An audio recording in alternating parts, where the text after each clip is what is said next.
One of the most misunderstood concepts as it relates to the growth response that you're likely there to get when you go to the gym in the first place is the importance of recovery.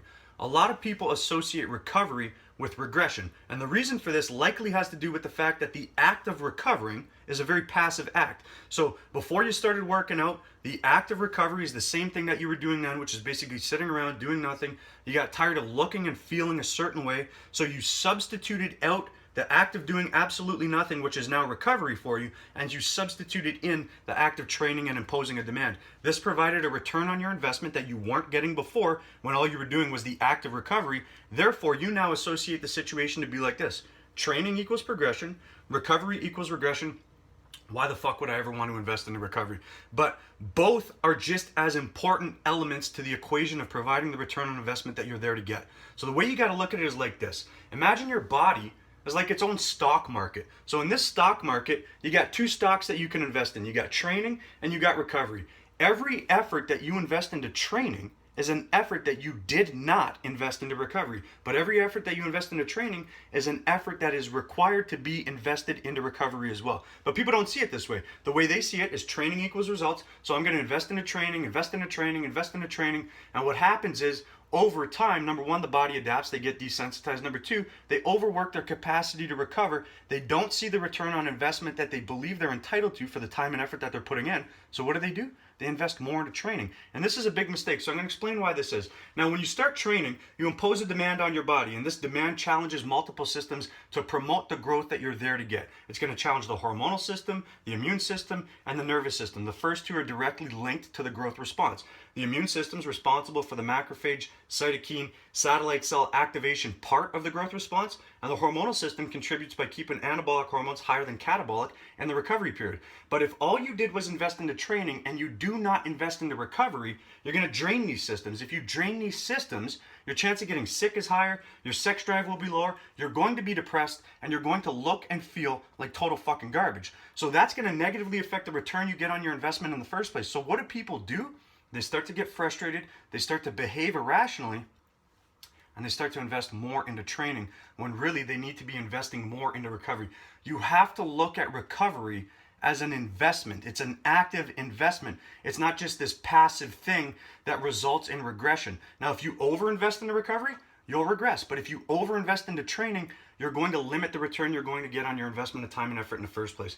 Now, as it relates to training, since there's only a limited amount that you can invest and positively recover from, you got to be very calculated and intentional and deliberate with everything that you do.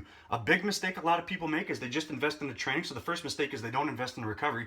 And as it relates to training, they invest into every exercise in the gym, multiple sets, multiple reps, and they just trash themselves. The more energy that is required to fuel your efforts, where's that energy coming from?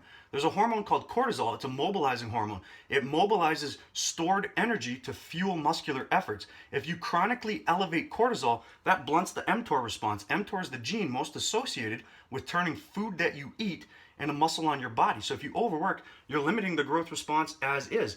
If you do too much of a certain type of work and you deplete glycogen, the more you deplete glycogen, the more you turn on a gene called AMPK, and AMPK turns down mTOR. So once again, overworking and the type of work that you're doing can limit the return you're going to get. And if you start to get a limited return based on what you believe you're entitled to, what do? Overinvest again.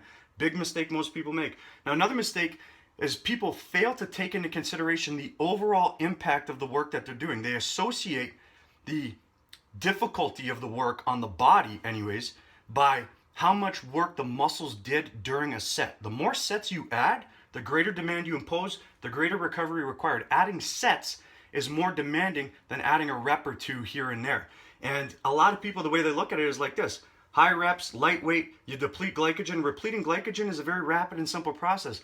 But a lot of people think that that is more demanding. Well, it might be on the muscles, but you're not looking at the overall impact of the set. So when people go heavier and they do less reps per se, the muscles are not going to get as pumped. There's not going to be that burning feeling. And they always say after they do stuff like this, I feel like I can do more. And they end up overworking because that heavy work that they did is more demanding on the nervous system, and neural recovery is a very timely process. So you got to be very calculated and intentional and deliberate with the way you invest into training in the first place. But the major point I want to get across here is that recovery is an investment. You're investing into the results that you're there to promote in the first place.